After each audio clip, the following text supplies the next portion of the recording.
Mga kabayan, para sa karagdagang kwento, iniimbitahan ko kayo na makinig sa Kwentong Bayan Podcast. Nasa screen ang picture ng dapat nyong isearch or click nyo lang yung link sa comment section or pwede nyong isearch Kwentong Bayan Podcast.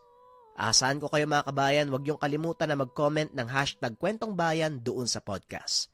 Maraming salamat. Ang kwentong ito ay hango sa totoong buhay. Mula ito sa isa nating kabayan na itago na lamang natin sa pangalang Rafael.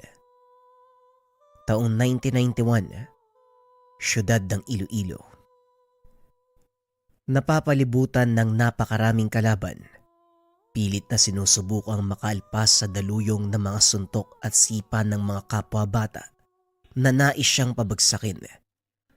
Ngunit sa kabila ng ganong kahirap na sitwasyon, nagagawa pa ring makalusot ni Rafael. 12 taong gulang nang mamulat sa magulong pamumuhay. Anak ng dating sundalo, maagang naulila sa mga magulang, kaya kinupkop ng kanyang nag-iisang kamag-anak na si Mang Fernando. Malayong pinsan ng yumaong ama, ngunit matalik na magkaibigan ang mga ito, kaya nagpa siya ang Ginoo na kupkupin ng paslit. Marahas ang mundong ginagalawan natin, Rafael. Kaya kita tinuturuang ipagtanggol ang iyong sarili dahil alam kong darating ang panahon na magagamit mo ito. Pero pakiusap lang, huwag naman sa basag ulo. Tignan mo nga yung nangyari sa 4 na kabataan. Halos hindi na makalakad. Napuruan mo pa yata yung isa. Wika ni Mang Fernando. Habang naglalakad pa uwi galing sa opisina ng paaralan, ipinatawag ito ng punong guro dahil nasangkot na naman sa gulo si Rafael. Sila naman po kasi yung nangungutya, Tatay Fernando. Nananahimik ako sa sulok tapos bigla akong aasarin. Ano ba kasi ang sinabi nila sa'yo? Ang bilin ko, kung sakaling inaasar ka lang naman, huwag mo nang patulan. Pero kapag sinaktan ka, ibang usapan na yun. Alam ko po yun, Tatay Fernando, pero kasi sinabi nila na wala daw kwentang tawang tatay ko kasi iniwan niya ako. Tugon ni Rafael. Nakita ni Mang Fernando kung paanong ikuyom ng paslit ang kamao. Alam mong hindi totoo ang sinasabi nila. Bayani ang tatay mo. Namatay siyang ipinagtatanggol ang bayan. Wika ni Mang Fernando. Pilit nitong inaalis ang negatibong pananaw kay Rafael. Alam ko naman na yun ang ginawa ni tatay. Kaya nga ako nagagalit dahil ayokong iniinsulto nila ang tatay ko. Ikaw hindi ba? Matalik mong kaibigan si tatay.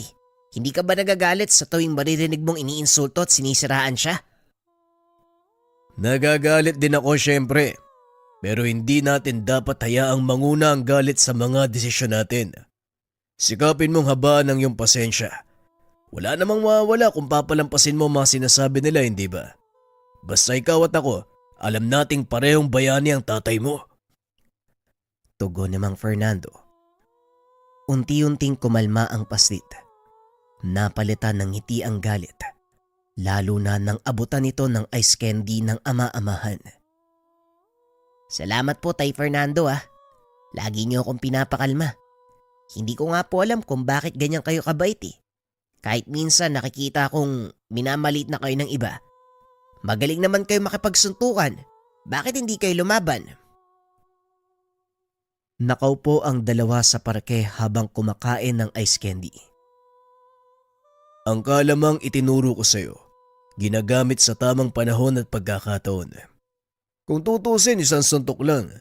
Kaya kong pabagsakin ng mga taong nang aapi sa atin, pero hindi ko ginagawa. Hindi naman sila karapat dapat pag-aksayahan ng lakas at panahon. Yan ang tatandaan mo. Hindi ko po nakita makipaglaban si tatay. Hindi ko naman po kasi siya naabutan . Sanggol pa lang ako nang mamatay siya, hindi ba? Magaling din po kaya siyang makipagsuntukan kagaya nyo? Hindi lang magaling sa suntukan ng tatay mo. Biyasa din siya sa paggamit ng karambit. Ano po yung karambit, Tay Fernando? Isa yung uri ng kutsilyo na parang karet na panggapas ng palay. Pero mas maiksi, mas matalim. Gusto mo bang makita ang naiwang karambit ng tatay mo? Sige po. Tara, uwi na po tayo.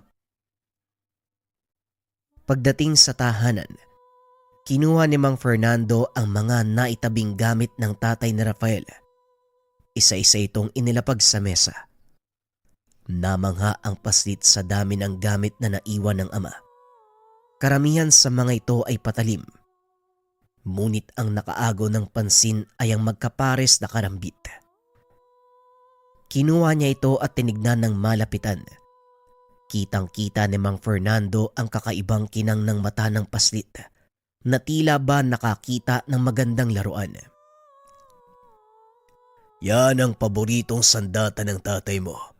Ang kambal na karambit. Alam mo bang hindi yan nahihiwalay sa kanya nung nabubuhay pa siya? Pinagbasda ni Rafael ang dalawang sandata. Namamangha ito dahil napakapulido ng pagkakagawa. Saan po kinuha ni tatay ang mga to? Napakaganda ng pagkakagawa ng hawakan, pati yung sisidlan. Ayon sa tatay mo, isang panday na taga Sumatra ang nagbigay sa kanya ng sandatang yan. Ito ay nang minsan silang rumisponde sa tawag ng mga manlalakbay mula sa Borneo. Inaatake yun ng mga pirata eh. Matapos silang iligtas ang grupo, ibinigay ito sa kanya kasama ang isa pang sisidlan na hindi ko lang alam kung ano ang laman eh. Maging siya, hindi rin ito nabuksan. Wika ni Mang Fernando. Tumayo ito at kinuha sa silid ang sinasabing sisidlan. Gawa ito sa kawayan na may mga nakaukit na larawan. Nakaselyo ang bandang itaas, patunay na hindi pa nabubuksan ng matagal na panahon. Mukhang importante ang laman nito, Tay Fernando. Bakit hindi natin buksan? Tugon ng paslit. Tinanggal nito ang selyo. Akmang bubuksan na sana ang sisidlan nang bigla namang may kumatok sa kanilang pintuan. Itago mo ang mga gamit ng tatay mo. Ako magbubukas ng pintuan. Wika ni Mang Fernando. Dali-daling dinakot ni Rafael ang mga sandata. Dinala ang mga ito sa silid ng ama-amahan. Akmang lalabas na sana ng kwarto ang paslit. Ngunit narinig nito na nakikipagtalo si Mang Fernando. Nang mga sandaling iyon, hawak ni Rafael ang kambal na karambit ng kanyang ama. Isinuksok niya ito sa likod. Marahang naglakad papunta sa pintuan. Nakita ni Rafael ang ilang kalalakihan na nakikipagtalo kay Mang Fernando. Batay sa reaksyon ng mukha ng mga ito, hindi maganda ang nangyayari. Fernando, ilabas mo na ang kalatas. Alam kong ikaw ang nagtago noon. Patay na si Armada. Kaya wala ka ng dahilan para panghawakan pa mga bagay na yon. At isa pa, alam mo ba kung para saan ang mga nakasulat doon? Alam mo Arturo, kahit wala na si Arman, mananatiling buhay ang mga alaala sa mga naiwan niyang gamit. Para sa kanyang nag-iisang anak ang bagay na yon. Kayamanan ang mga naiwan. Hindi ako makakapayag na basta niyong kunin ang mga bagay. Kung ganon, mapipilitan kaming gamitan ka ng daas. Huwag mo sabihin hindi kita binalaan. Ngumiti si Mang Fernando habang nakatingin sa kausap. Hindi ako natatakot sa mga banta mo. Umalis ka dito. Bago ko pa maisipan na patulan ka. Tumawa ng malakas ang lalaki at muling nagsalita. Maisipan akong patulan. Hindi ba ginawa mo na yan noon? Pero walang nangyari. Kaya wag kang umasang mananalo ka sa akin. Lalo pa sa antas mo ngayon. Gaya ng sinabi ko sa'yo, hindi mo makukuha ang mga gamit ni Arman. Kailangan mo munang dumaan sa ibabaw ng bangkay ko. Pwes sumanda ka. Dahil sa oras na bumalik ako, sisiguraduhin kong makukuha kong kalatas at ang kambal na karambit ni Armada. Pagsisisihan mo kung bakit hindi mo ito ibinigay sa akin. Antayin ko ang pagbabalik mo. Pero sisiguraduhin ko, hindi mo pa rin makukuha ang mga sandata. Tinawanan lang ito ni Arturo matapos ay kumaway habang naglalakad palayo. Sino po ba yung mga taong yun? Bakit po gusto niyang kunin yung mga gamit ni tatay? Laking gulat ni Mang Fernando nang biglang magsalita si Rafael sa tabi niya. Anong ginagawa mo dito sa labas? Hindi ba sinabi ko sa'yo, bantayan mo mga gamit ng tatay mo? Pasensya ka na po, Tatay Fernando. Narinig ko po kasi yung pangalan ni tatay kaya lumabas ako eh. Narinig ko ang lahat ng sinasabi ng lalaking yun. Ano ba talaga ang kailangan niya sa mga gamit ni tatay? Nang mga sandaling iyon, wala nang nagawa si Mang Fernando kung hindi sabihin ang totoo sa paslit. Ito na nga siguro ang tamang panahon. Halika, maupo tayo sa punong yun upang maikwento ko sa iyo ang lahat. Tutal, nandito na rin tayo.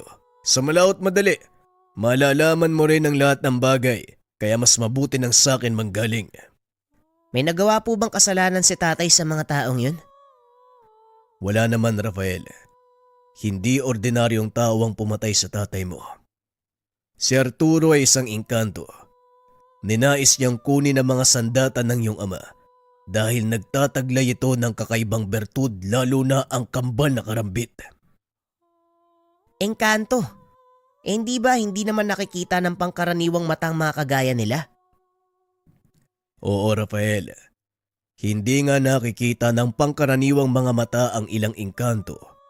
Ngunit ang mga kagaya ni Arturo may kakayahang magkatawang tao. Ginagamit nila ito upang makapanghuli ng mga kadalagahan, pati na rin kabataan na ginagawang alipin sa mundo nila. Kung ganun ho, ano ang kinalaman ni tatay sa bagay na yan?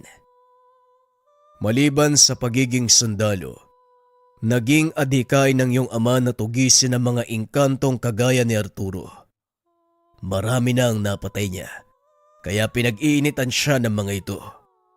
Sa hindi inaasahang pagkakataon, natsambahan siya ng malakas sa engkanto at napatay. Kilala niyo po ba yung engkantong pumatay sa kanya?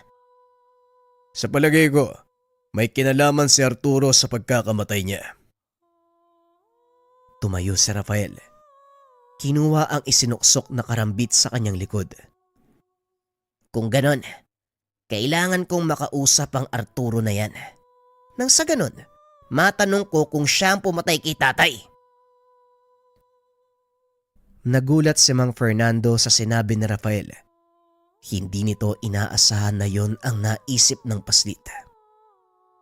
Magiganti ka sa mga engkantong pumatay sa tatay mo. Rafael, naririnig mo ba ang sarili mo, iho? Engkanto ang makakalaban mo.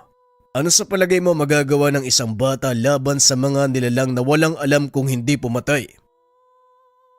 Alam kong bata pa ako, Tay Fernando. Pero kayo na rin mismo naghasa sa akin. At sinabi niyo noon na may tamang panahon at pagkakataon para gamitin ang kalamang ito. Nako, ito na nga ba ang sinasabi ko eh. Oo, tama ka. May panahon at pagkakataon para gamitin ang mga itinuro ko sa'yo. Pero hindi pa ngayon. Masyado ka pang bata. Hindi kakayanin ng mura mong katawan ang parusang ibibigay ng pakikipagsagupan sa mga engkanto. Pilit na pinapaunawa ni Mang Fernando kung gaano kadelikado ang pakikipaglaban sa mga engkanto. Ngunit talagang matigas ang ulo ni Rafael. Ano po bang pinagkaiba namin ni tatay? Marami, Rafael. Ang iyong ama ay biyasa sa pakikipaglaban. Marami na itong nalalaman tungkol sa mga engkanto. Samantalang ikaw, marunong ka ngang makipagsuntukan pero hanggang doon lang yon. Pero ang punto doon, pareho lang kaming pangkaraniwang tao. Kung nakaya ni tatay ang makipaglaban sa kanila, bakit hindi ko kakayanin? Anong posibleng maging dahilan? Napasapo na lang ng noo si Mang Fernando. umiral na naman ang pagkapilosopo ng paslit. Napakatigas ng ulo mong bata ka. Bakit hindi ka nalang makinig sa mga sinasabi ko sa'yo? Dahil gusto kong ipagiganti si tatay at ipagpatuloy ang sinimulan niya. Isipin mo na lang kung bakit niya yung ginawa.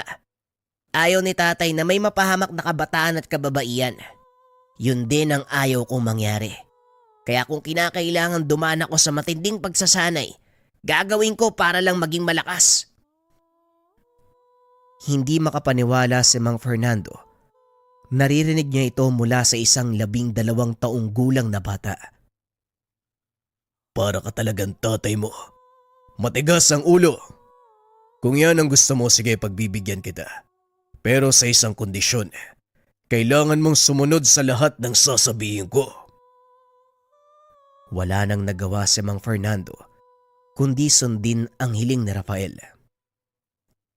Kahit ano po, Tay Fernando. Gusto ko maging malakas gaya ni tatay. Determinado si Rafael na maging malakas dahil na rin sa mga narinig tungkol sa ama. Malakas ka na. Ang totoo, minana mo ang kakayahan ni Arman. Likas sa inyo ang pambihirang pisikal na lakas. Hindi mo ba napapansin? Sa palagay mo, paano mong nagawang talunin ang mga kabataang nanggulpe sa'yo nung nakaraang araw? Ang kailangan na lang ay matutunan mo kung paano ito gagamitin ng tama. O siya, magpahinga ka na. Bukas maaga tayong gigising. Sisimula na ang pagsasanay mo. Simula ng araw na yun, sinanay nito si Rafael sa pisikal na pakikipaglaban. Maging siya ay nasorpresa dahil napakabilis matuto ng paslit. Sa loob lang ng ilang linggo, nagawang matutunan ni Rafael ang lahat ng pamamaraang alam ng Ginoo, maging ang paghawak ng paboritong sandata ng kanyang ama. Ano na po ang susunod kong gagawin, Tatay Fernando? Halos lahat po yata na ituro nyo na eh. May mga bagay pa ba akong dapat matutunan? Wala na, Rafael.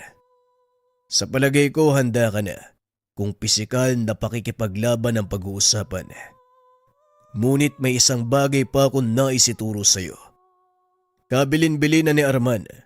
Huwag kong ipapaalam kahit kanino ang sekreto niya. Ngunit mukhang kakailanganin ko ang kalamang ito. Kunin mo ang sisidlan ng kalatas na gawa sa buho ng kawayan. Dali-dali namang kinuha ng paslit ang sisidlan. Pagbalik nito, naupo ang dalawa sa lilim ng malaking puno ng mangga. Matagal ko nang gustong buksan ang sisidlan pero palagi na lang nauudlot, Tatay Fernando. Pues ngayon, buksan mo na. Marahang tinanggal ni Rafael ang takip ng sisidlan. Nang mabuksan ito, tumambad sa kanya ang ilang peraso ng lumang papel. May nakasulat na mga salita, ngunit hindi ito mabasa ng binata dahil sa sobrang liit ng pagkakasulat. May ilang simbolo din na makikita sa mga peraso ng papel. Yung simbolo na to, hindi ba nakaukit yan sa talim ng karambit ni tatay? Pinagbasdan ni Rafael ng mabuti ang mga simbolong nakikita. Napagtanto na ang ilan sa mga ito matatagpo ang nakaukit sa sandata ng ama. Ang mga katagang nakasulat sa papel ay mga orasyon upang mapagana ang selyong nakaukit sa talim ng mga sandata. Kailangan mong pag-aralan kung paanong gagamitin ang mga ito para mapagana mo ang bertud na taglay ng karambit ng iyong ama. Merong 6 na sandatang naiwan si tatay. Bawat isa may selyong nakaukit. At bawat selyo ng mga sandata may kaakibat na dasal. Mula naman dito sa kalatas. Ngayon naiintindihan ko na. Sige po, Tatay Fernando. Pag-aaralan ko mabuti ang mga dasal. Buong magdamag na binasa ang mga dasal sa pamamagitan ng lenteng ibinigay ni Mang Fernando.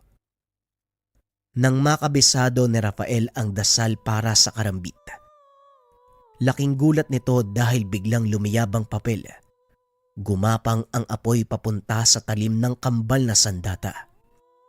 Namangha si Rafael. Kaya naman dinampot niya ito at pinagmasdan kung paanong magliwanag ang karambit na pagmamay-ari ng ama. Sinilip nito si Mang Fernando. Nakitang mahimbing na natutulog ang ama-amahan. Nagpasya si Rafael na lumabas ng tahanan upang subukan ang bagong kakayahan. Hinawakan nito ang magkabilang kamay ng karambit. Sinubukang gamitin ang sandata sa puno ng saging. Sa isang wasiwas, nagawang putulin ni Rafael ang makapal na puno ng saging. Dahil naaliw ito sa taglay na lakas ng sandata, hindi na malaya ng paslit na maging ang mga bungang saging ay napinsala. Sa sobrang pagod nakatulog na si Rafael sa puno ng mangga.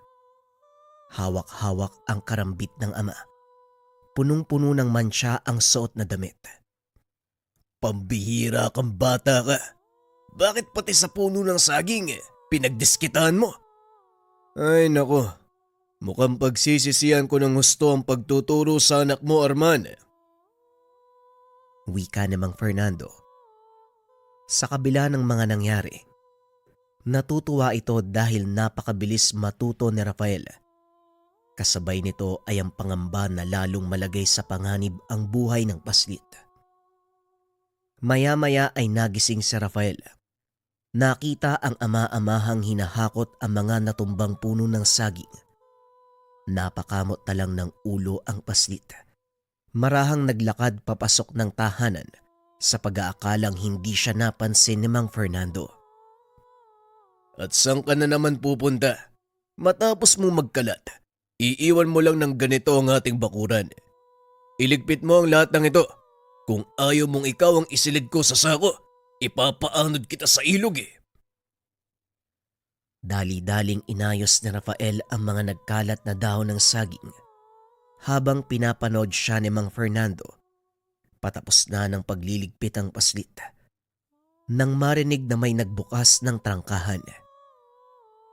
Tay Fernando, mukhang may tao yata sa labas ng bakuran . Sandali lang po, titignan ko. Ako na ang titingin. Tapusin mo mga yan na makapag-almusal na tayo. Tugon ni Mang Fernando. Sabay lakad papunta sa harap ng bahay. Hindi pa man nagtatagal, biglang nakarinig ng kalabog ang paslit. Napahinto ito sa ginagawa at pinakaramdaman ang mga nangyayari. Maya-maya may kumalampag sa loob ng tahanan, kaya dali-daling pumasok ang paslit. Laking gulat nito nang makita ang isang lalaking naghahalungkat sa kanilang mga kagamitan. Hoy kayo! Anong ginagawa niyo dito? Bumunot ng sandata ang lalaki. Walang pagdadalawang isip na sinugod si Rafael. Mabilis naman itong nakalabas ng tahanan. Kinuha ang pagkakataon para bunutin ang karambit na nakasugbit sa kanyang bewang. Ibigay mo sa akin ang karambit na yan. Gusto mong makuha ang sandata ng tatay ko? Pues subukan mo. Ito ang unang pagkakataon na gagamitin ng paslit ang sandata sa isang buhay na nilalang. Alam ni Rafael na hindi pangkaraniwang tao ang kalaban dahil biglang nagliyab ang talim nito. Ayon kay Mang Fernando, nag-iiba ang anyo ng karambit sa tuwing may engkanto o masamang elemento sa paligid. Sa mga hindi nakakalam, ang karambit ay isang uri ng sandatang may hahalin tulad sa isang patalim. Ginagamit ito sa pamimitas ng durian. Tinatayang nasa 3 hanggang 5 pulgada lang ang talim nitong nakakurba, na parang hinugis ng unang pagliwanag ng buwan. Orihinal na ginagamit sa pagsasaka ang patalim sa bandang Indonesia. Ngunit kalaunan ay ginawa itong sandata ng mga tao dahil sa kakaibang talas at hugis. Madali itong ipuslit. Ang mga taong biyasa sa paggamit ng mga sandata, kadalasang pinupunteriya ang mga kasukasuan ng kanilang kalaban o hindi kaya naman mga pangunahing daluyan ng dugo para tuluyang maparalisa ang mga ito at kalaunan ay mamatay. Marahang lumapit ang lalaki kay Rafael, ngunit hindi nagpapatinag ang paslit. Nang kumilos ang lalaki para sumugod, hindi nagdalawang isip ang paslit na salubungin ito. Yumuko si Rafael para iwasan ang atake ng kalaban. Pinunterya ang kasukasuan, dahilan para mapaluhod at mawala ng balanse. Sunod na inatake ng paslit ay ang malaking ugat sa leg nito. Bumulwak ang masaganang dugo mula dito. Dahan-dahang tumayo ang lalaki at naglakad palayo. Hindi pa man nakakalayo, tuluyan ng bumagsak. Unti-unting naaabo ang katawan. Nakita ito ng kasama, kaya naman sinugod nito si Rafael. Mabilis namang sinalubong ng paslit ang atake. Isang laslas sa leeg ang natamo ng kalaban, dahilan para agaran itong mamatay. Nagsipagtakbuhan naman ang ilan sa mga kasama nito. Naiwan si Mang Fernando na nakahandusay sa lupa. "Ay Fernando, ano pong nangyari? Sino po yung mga nilalang na yun? Bakit nila tayo sinugod?" Hindi makapagsalita si Mang Fernando dahil bumubulwak ang dugo mula sa sugat nito sa leeg. At para maunawaan ni Rafael ang nangyari, isinulat nito sa lupa ang mga kataga, Arturo, at mga kagamitan ng iyong ama. Napagtanto ni Rafael na ang pakay ng mga kalalakihan ay ang kagamitang itinago ng ama-amahan. "Magpahinga lang po kayo, Tatay Fernando. Tatawag po ako ng tulong. Dadaling ko po kayo sa pagamutan." Umiling ang Ginoo. Hinawakan ng maigpit sa braso ang paslit. Napagtanto na hindi na rin magtatagal ang ama-amahan dahil malubha ang natamong sugat. Ilang sandali nga ay tuluyan na itong pumanaw. Napasigaw sa sobrang galit si Rafael. Hindi nito matanggap na sa isang iglap nawala ang taong kinikilala niyang ama. Nag-aruga sa kanya. Sa loob ng mahabang panahon, ipinangako nito sa sarili na hindi titigil hanggat hindi na ipagigante ang kamatayan ni Mang Fernando. Matapos mailibing ang ama-amahan, nagpasya ang paslit na mamuhay mag-isa. Tinipon nito ang mga naiwang gamit ng ama. Tinipon nito ang mga naiwang gamit ng ama at ni Mang Fernando. Inilagay sa isang sisidlan at dinadala kung saan man siya magpunta. Upang mairaos ang sarili, nagtatrabaho ang paslit sa pamilihang bayan bilang tagabalat ng gulay sa umaga at tuwing gabi. Nag-iikot ito sa paligid upang hanapin ang mga engkantong pumatay sa ama-amahan. Habang ginagawa niya ito, nakakasalamuha ng paslit ang iba pang mga elementong nanggagambala sa mga tao. Isa na dito, ang matandang mananakos. Habang nag-iikot sa lansangan ng syudad, nakita nito ang matanda na tila may kung anong dinadampot sa buhanginan. Ngunit nang lapitan niya ito, napansin ng paslit na hindi ito namumulot ng kung ano, kundi may bakas ng paang sinusukat gamit ang kanyang pangdangkal. Nang mapansin siya ng matanda, dali-dali itong tumayo at kahit iikay ka, napakabilis itong maglakad. Tatawagin pa sana ni Rafael ang matanda, ngunit bigla nitong naramdaman ang pag-init ng patalim na nakasugbit sa kanyang tagiliran. Palihim nitong sinundan ng matanda hanggang sa makarating sa isang maliit na kubo na nasa gitna ng malawak na damuhan. Hindi napansin ng matanda na sinusundan siya ni Rafael, kaya naman patuloy itong pumasok sa kubo. Marahang lumapit ang binata at sumilip sa maliit na siwang. Nakita nito ang napakaraming garapong nakailera sa mga estante. May mga letrato ng kababaihan at ilang kabataan. Tama ang hinala, mananakos ang sinusundan.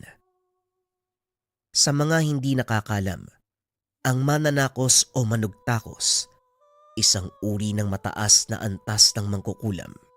Nagagawa nilang kulamin ang biktima gamit lang ang pagdangkal sa bakas ng paa nito sa lupa. Matapos ay dinadala niya ito sa kanyang taguan at doon isinasagawa ang ritual ng pangkukulam.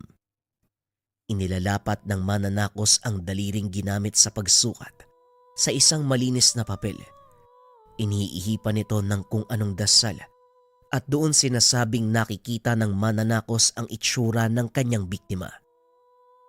Nang mapagtanto ni Rafael ang ginagawa ng matanda, naisipan niya itong pigilan. Tinakpan ng paslit ang muka para hindi siya makilala. Matapos ay sinipa nito ang pintuan ng kubo, dahilan para magulat ang matanda. Kabayong binalatan ng talampakan! Ay, sus Mariosep! Ano bang ginagawa mong bata ka? Hindi ka man lang kumatok! At saka bakit ka nandito? Alam ko ang ginagawa mo, tanda. Kaya habang may panahon ka pa, itigil mo na yan. Ano bang sinasabi mo? Wala akong ginagawang masama at saka sino ka ba? Hindi mo ako maloloko, tanda. Mangkukulam ka, di ba? Paano mo? Alam ko na kung paano mong nalaman. Dahil sa mga hawak mong sandata, hindi ba? Kilala ko kung sinong nagmamay-ari niyan. Itabi mo ang karambit bago ka pa makasakit. Nagtataka si Rafael dahil mukhang mabait ang matanda. Ngunit naroon pa rin ang duda dahil hindi nawawala ang liyab ng talim ng kanyang sandata. Kilala mo kung sinong nagmamay-ari ng hawak kong sandata? Ang kulit mo, oo. Kilala ko kung sino nagmamay-ari ng karambit na yan. Sa inuha ko, ikaw ang anak niya. Ibinaba ni Rafael ang hawak na sandata. Unti-unting nawala ang apoy sa talim nito. Kung kilala mo si tatay, isa lang ang ibig sabihin. Nakalaban mo na rin siya noon, tama ba? Nakalaban. Mukhang hindi tayo nagkakaintindihan. Paano kung kakalabanin ng sarili kong anak? Nagulat si Rafael sa narinig. Hindi nito akalaing lolo niya ang mananakos na iyon. Baka nagkakamali ka lang, tanda. O hindi kaya sinusubukan mo kong linlangin. Pwes pasensya ka na, pero hindi ako magpapauto sa'yo.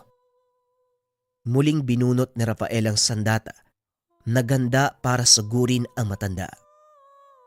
Ang pangalan ng iyong ama ay Armana at ikaw naman ay si Rafael. Nang namatay ang tatay mo, iniwan ka niya sa pangangalaga ni Fernando. Pero ang ipinagtataka ko kung bakit ka nandito. Nasaan ang taong yon? Patay na si Tatay Fernando. Mga tauhan ni Arturo ang pumatay sa kanya. Hindi ako magpapaloko sa'yo. Hindi porkit kilala mo ang mga taong malapit sa akin, maniniwala na ako sa'yo. Natahimik ang matanda sa mga narinig. Hindi naman kita pipiliting maniwala. Pero sasabihin ko sa'yo, wala akong masamang tangka o ginagawa. E ano mga litratong nasa garapon? At yung mukha ng babaeng nasa papel? Eto ba? Sila ang mga kabataang nawawala. Pilit kong hinahanap ang kinaroroonan nila eh. Ito ang paraan ko para makatulong. Hindi porket isa ko mananakos, masama na akong tao. Paano makakatulong ang ginagawa mo? Sa pamamagitan ng kanilang mamuka, makikilala natin ang kanilang mga pangalan at mas madali para sa otoridad ang hanapin sila sa paligid. Bueno, kung wala ka nang itatanong, kailangan ko ipagpatuloy ang ginagawa ko. Teka, sandali. Sinabi mo sa akin, anak mo si tatay. Paano nangyari yun? Hindi ka nga nagpakilala sa akin noon eh. Sa kailingan ni Armana, hiniling ng tatay mo kay Fernando na wag akong ipakilala para din sa kaligtasan mo. Sa oras na malaman na makalaban ng totoo kong pagkatao, maaari ka ring mapahamak. Kung ganon, walang alam si Arturo tungkol sa'yo? Tama ka. Hayaan mong manatiling ganon. Kaya hanggat maaari, panatiliin mong lihim ang pagkikita natin.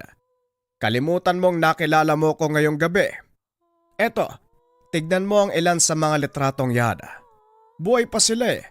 Kaya sikapin mong matunto ng kinaroroonan ng mga kabataan nang sa ganon ay mailigtas mo at maiuwi sa kani-kanilang mga pamilya. Pag-uusap ng dalawa. Matapos ay nagpaalam na si Rafael. Kahit papano nakahinga ng maluwag ang paslit dahil ang buong akala nito wala na siyang natitirang kamag-anak. Habang naglalakad palayo, nagulat si Rafael dahil biglang sumabog ang kubong tinutuluyan ng matanda. Paglingon niya, nakita ang isang lalaking nakatayo sa harapan ng nasusunog na kubo. Maraan itong lumingon sa kanya. Naaninag ng paslit ang nakakalokong ngiti sa mukha ng nilalang. "Walang iya ka. Pagbabayaran mo ang ginawa mo!" Wika ni Rafael. Binunot nito ang sandata at sinugod ang lalaki. Kaso nga lang mabilis itong tumakbo palayo sa lugar. Hindi na nagawang maabutan ng paslit ang nilalang. Mabilis naglaho ang nilalang. Walang mapaglagyan ng galit ang paslit ng mga sandaling iyon dahil sa pagkawala ng kaisa-isang kamag-anak. Patuloy na nagpagala-gala sa syudad ang paslit. Bawat makita nitong engkanto at mga elemento, walang awang pinagpapapatay kahit pa ang mga inosente. "Pakiusap, huwag mo kong patayin. Wala naman akong ginagawang kasalanan sa'yo." "Wala kang kasalanan sa akin, pero mali ang ginagawa niyong pananatili sa mundo ng mga tao. Hindi kayo karapat-dapat dito. Magsilbing ehemplo sa mga kagaya mo ang mangyayari sa'yo ngayon." Wika ni Rafael habang pinupugutan ng ulo ang isang engkanto. Matapos niyang patayin ang nilalang, muling nagpakita ang lalaki na nagpasabog ng kubo ni Tandang Manuel. "Ganyan nga. Magalit ka. Ilabas mo ang puot sa malupit na mundong ito. Malapit na tayo magkaharap. Inaantay ko lang na mahinog ka bago kita pitasin." "Kilala kita. Ikaw yung taong kausap ni Tatay Fernando noon. Ikaw din ang pumatay sa tatay ko, pati na rin kay Lolo Manuel." Sinugod niya ang lalaki. Kaso nga lang nakailag ito. "Kalma lang, bata. Hindi pa ito ang tamang oras para magharap tayo. Hindi pa sapat ang lakas mo para pantayan ako. Magiging malakas ka lang kapag nagawa mong pumatay ng mas marami pang engkanto." "Sige lang, pumatay ka lang ng mga engkanto. Magsilbi ka ang aking instrumento." Hindi ito nagawang abutan ni Rafael dahil tuluyan itong naglaho. Sa kagustuhan ni Rafael na makapagiganti, sinunod nito ang sinabi ni Arturo. Pumatay ng napakaraming engkanto ang paslit. Lingid sa kalaman, isang patibong ang kanyang nilalakaran. Habang tumatagal nawawala ang awa sa puso ni Rafael, unti-unting nilalamon ng galit ang pagkatao. Lahat ng engkanto hindi na nakakaligtas. Minsang naglalakad ang paslit papunta sa kanyang tinutulugang kubo. Nakasalubong nito ang isang matanda. Naramdaman ng paslit na may kakaiba sa taong iyon, kaya sinundan niya ito hanggang sa makarating sila sa isang bakanting lote. Mukhang punong-puno ng galit ang puso mo, bata. Hindi ito ang nais sa mga taong nagpalaki sa iyo at nag-aruga. Wika ng matanda. Nagtaka si Rafael sa mga narinig.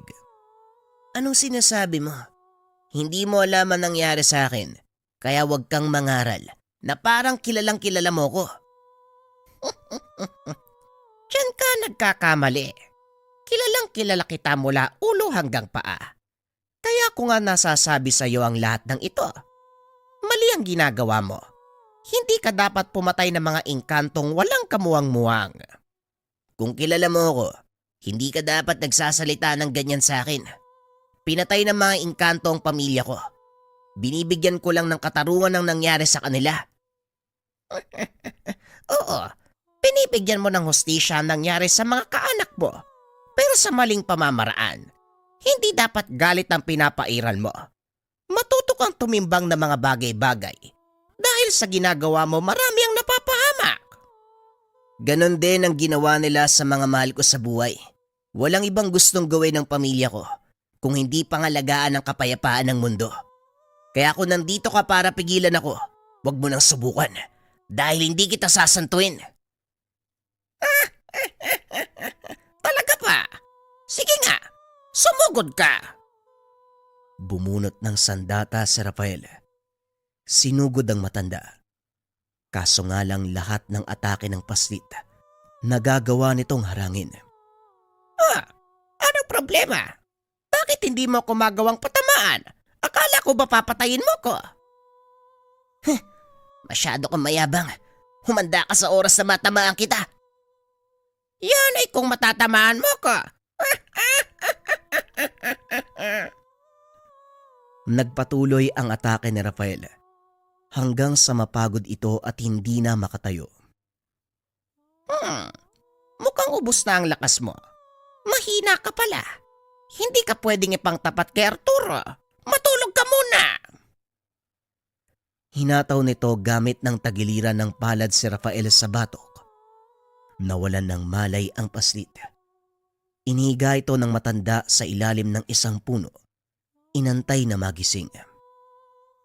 Kinabukasan nagulat ito dahil pagdilat ng mata. Ang una nitong nakita, ang mukha ng isang kambing na ngumunguya sa damo. Nagulantang ang hayop kaya tumakbo ito. Ay nako, tinakot mo pa ang alaga kong kambing. Bumangon ka na nga dyan at mag-agahan.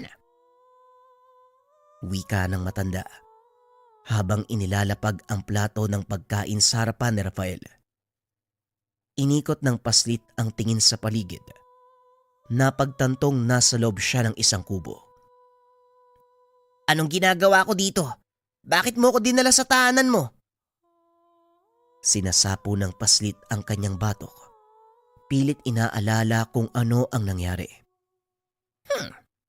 Hindi ko ugaling iwanan ng mga walang malay na paslit sa labas ng bahay. Bilisan mo na kumain. Pagkatapos may pag-uusapan tayo. Pagkalabas ng matanda sa kubo, dali-daling kinain ni Rafael ang hinain nito. Ilang araw na siyang hindi nakakakain ng maayos, kaya wala na itong pakialam kung ano man ang nasa pagkain.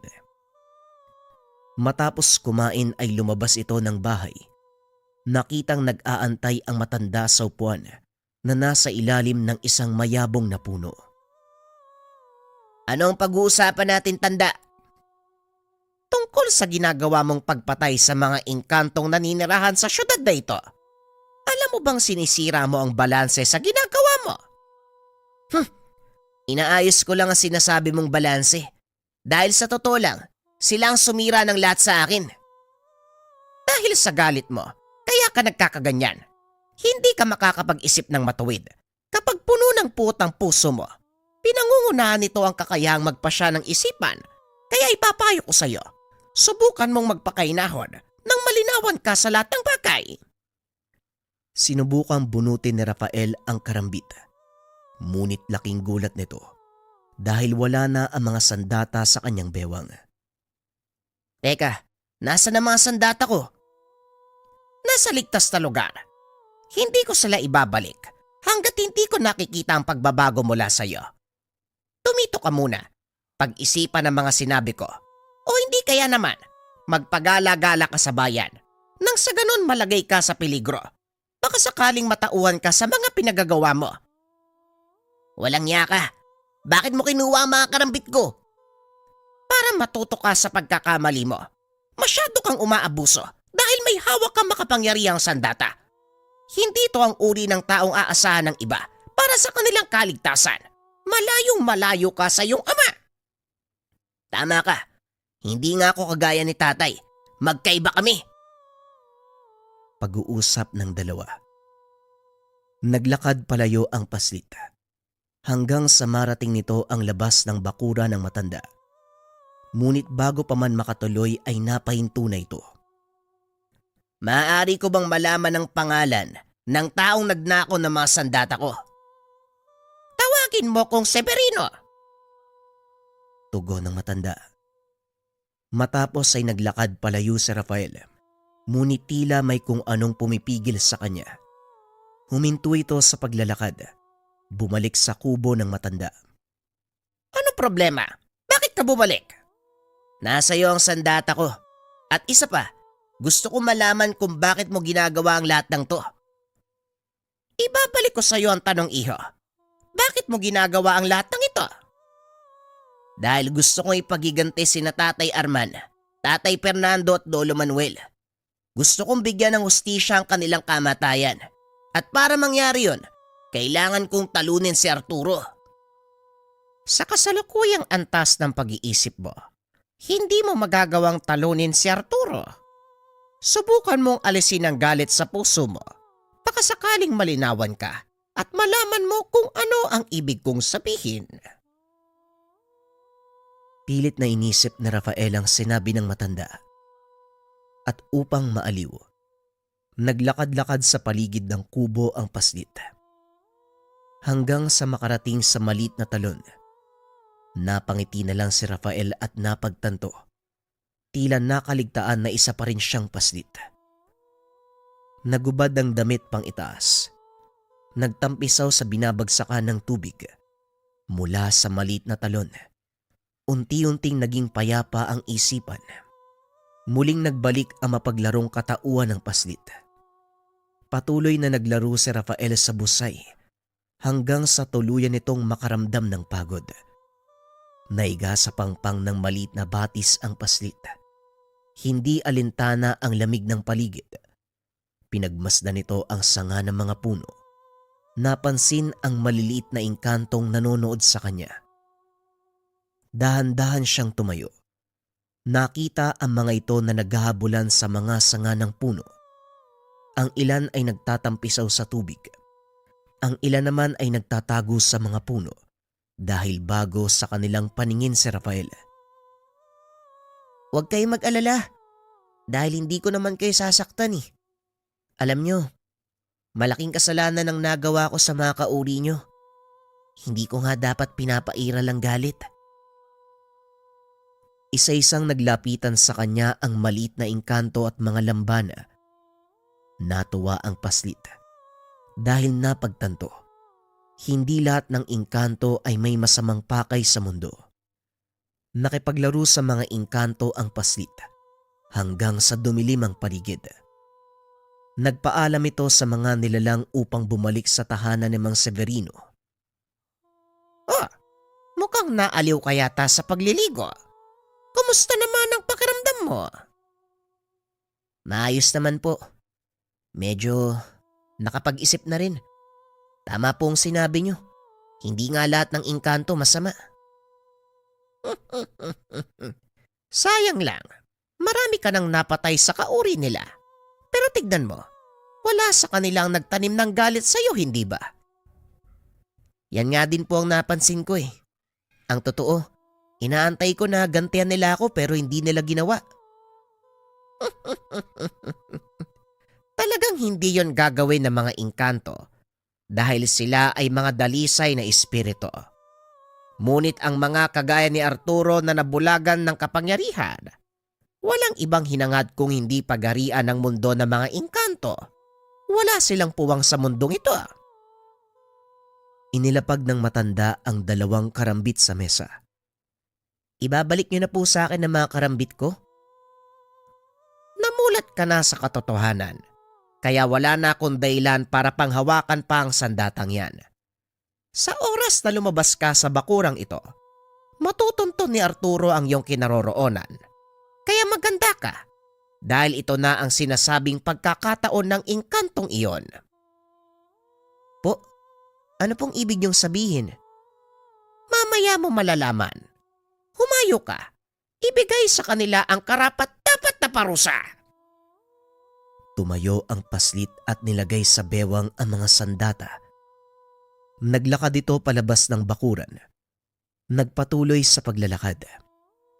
Sa pagkakataong iyon, walang anuman nang pumigil sa kanya upang gawin ng binabalak. Ilang sandali pa nakarating na si Rafael sa sentro ng syudad. Malalim na ang gabi ng mga oras na yon kaya alam niyang walang tao sa lugar. Ngunit may ilang kalalakihan na nakatayo sa gilid ng daan. May hawak na mga sandata, nakatitig sa kanya ng masama. Isa-isang naglakad ang mga ito papalapit sa kanya. Huminto si Rafael. Hinawakan ang kambal na karambit. Nakita ng mga engkanto ang liwanag na nagmumula sa talim na siyang nagtulak sa mga nilalang na ilabas ang totoong anyo. Isa-isang sumugod ang mga ito. Ngunit hindi nagpatinag si Rafael. Sinalubong niya ang mga atake ng kalaban. Isa-isa itong pinabagsak. Matapos talunin ang ilan sa mga ito ay nagpatuloy sa paglalakad ang binata. Sa bawat kanto ng bayan, may nag-aabang na mga kalaban. Hindi pa rin nagpatinag ang paslit.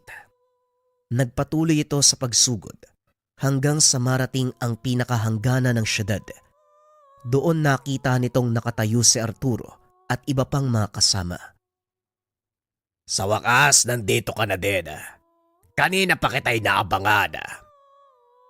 Pasensya ka na kung medyo natagalan ako. Inatupag ko muna yung mga tauhan mo sa sentro.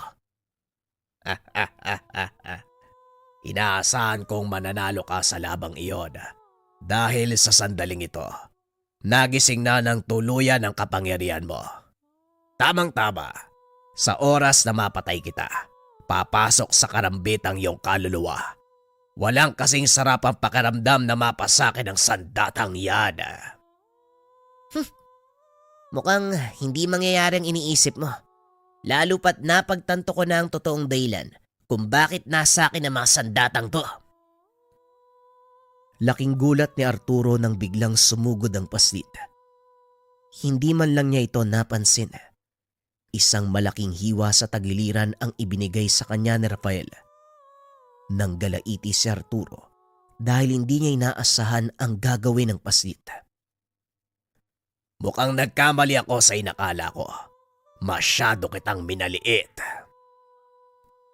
Napatingin ito sa gilid ng daan dahil biglang nagsalita si Mang Severino. Masyado kang nakampante na bata lang ang makakarap mo, Arturo. Ibahin mo si Rafael. Sa kasalukuyan niyang antas, hindi na siya nakakaramdam ng takot o pagdadalawang isip.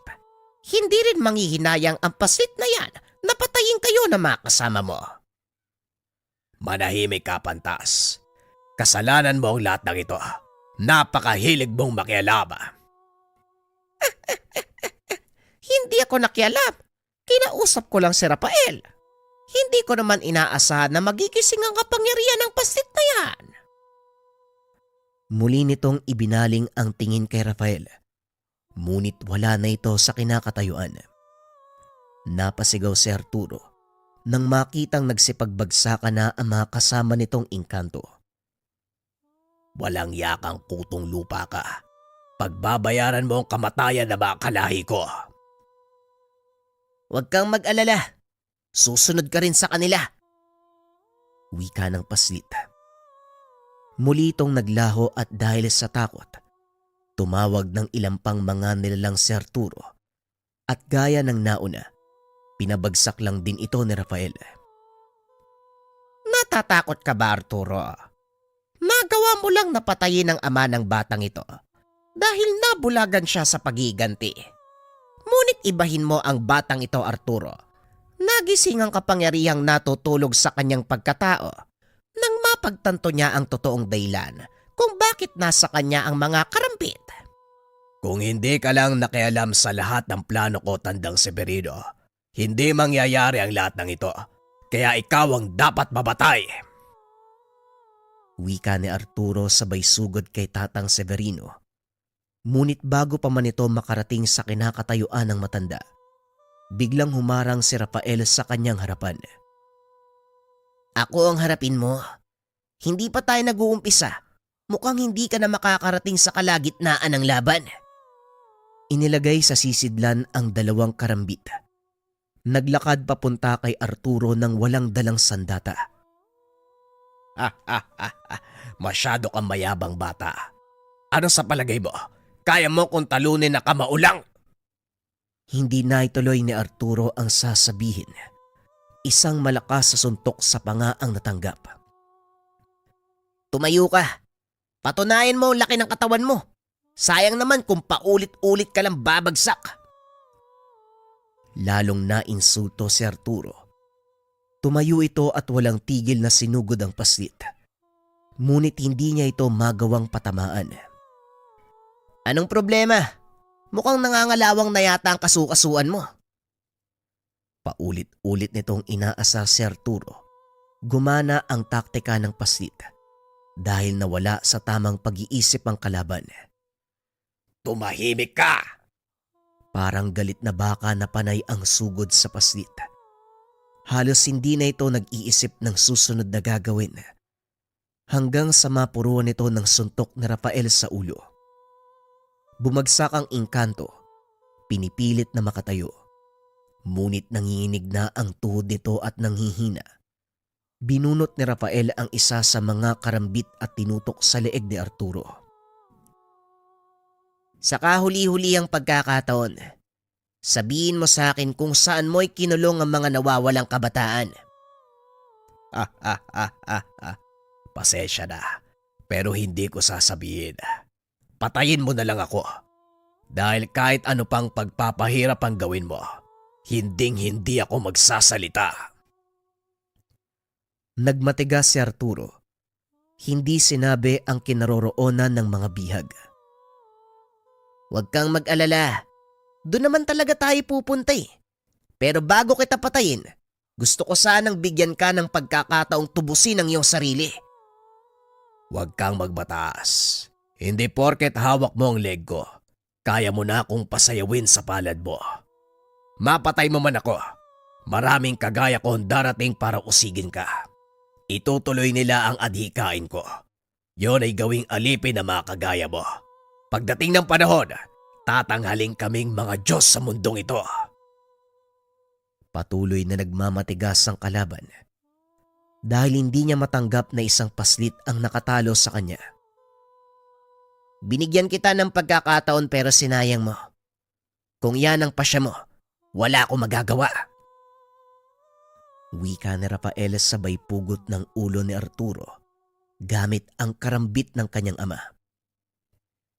Para ito sa lahat ng mga mahal ko sa buhay na pinatay mo. Pinahirapan mo sila. Para din to sa mga kabataang ninakawan mo ng kalayaan. Ipinapangako ko, hindi ako hihinto hanggat hindi sila na ibabalik sa mundong ito. Kahit pagalugarin ko ang mundo niyong mga engkanto. Pinagmamasdan ng paslit ang katawan nito habang unti-unting nagiging abo. Huwag kang mag-alala, Rafael. Tutulungan kitang maibalik ang mga nawalang kabataan. Medyo matatagalan nga lang dahil masyadong malawak ang saklaw sa kabilang dimensyon. Hindi lang iisang lugar. Nahati ito sa 4 na dome at bawat isa ay nagtataglay ng napakalawak at delikadong teritoryo. Mapanganib kung susuong ka mag-isa. Alam ko po, sa kasalukuyan kong edad, hindi ko pa kakayanin pumasok sa kabilang dimensyon. Pero hindi ako titigil sa pagpapalakas. Bagaman nagawang talunin at ipagigante ang kanyang mga magulang, hindi lang doon natapos ang tungkulin ng paslit. Hinanap nito ang lugar na pinagdalan sa mga biyag na kababaihan at kabataan sa pag-asang mailigtas ang mga ito mula sa pangaalipin ng mga engkanto. Marami din ang tumulong sa paslit pagdating sa mga impormasyon. Dahil dito, napag-alaman ni Rafael na wala nang natira sa mga bihag dahil hindi kinaya ng katawan ng mga ito ang kakaibang kapaligiran sa mundo ng mga engkanto. Nalungkot ang paslit dahil hindi niya natupad ang pangako. Ngunit bilang kabayaran, ipinagpatuloy nito ang pagtugis sa mga masasamang engkanto na nanggagambala sa syudad. Kalaunan, maging mga aswang, mambabarang at mangkukulam ay tinutugis na ni Rafael. Sa paglipas ng mga taon, patuloy na namuhay ang paslit bilang manunugis. Sa kabila ng modernong panahon, hindi pa rin nawawala ang mga engkantong nanggagambala sa kapayapaan ng mga tao. Ito ang naging panata ni Rafael. Itinuloy niya ang sinimula ng ama. Pumasok ito bilang militar para mas mapalawak ang saklaw ng kanyang adhikain. Hinangaan sa napiling larangan, naging respetadong opisyal. Marahang namulat sa magulong mundo si Rafael, ngunit hindi ito naging hadlang para mapariwara ang buhay. Sa halip ay ginamit niya ito bilang inspirasyon upang mabigyan ng mapayapang mundo ang susunod na henerasyon. Hindi man nalaman ng lahat ang totoong ginawa ni Rafael, ngunit nag-iwan ito ng malaking legasiya sa mga taong naging malapit sa kanya. Lalo na sa syudad kung saan siya lumaki at nakilala. Wala mang sapat na patunay sa mga ginawa niyang kabayanihan, ngunit ang tinatamasang kapayapaan ng bayang Sinilangan ang siyang nagsilbing ebidensya sa kanyang sakripisyo para sa mga taong nakapunta o sa mga nakatira sa lugar na iyon. Marahil alam nila ang kasaysayan ng nasabing baryo, kung paano ito naitatag at tinuguri ang barangay sa paglipas ng mga panahon. Ang kwento ni Rafael, patunay na hindi kailanman naging hadlang ang lugar kung saan ka lumaki o ang kapaligiran na humubog ng pagkatao mo. Nasa iyo pa rin ang susi kung paano mong iguguhit ang iyong kapalaran. Sumainyo ang kwento ni Rafael, ang batang manunugis na may kambal karambit.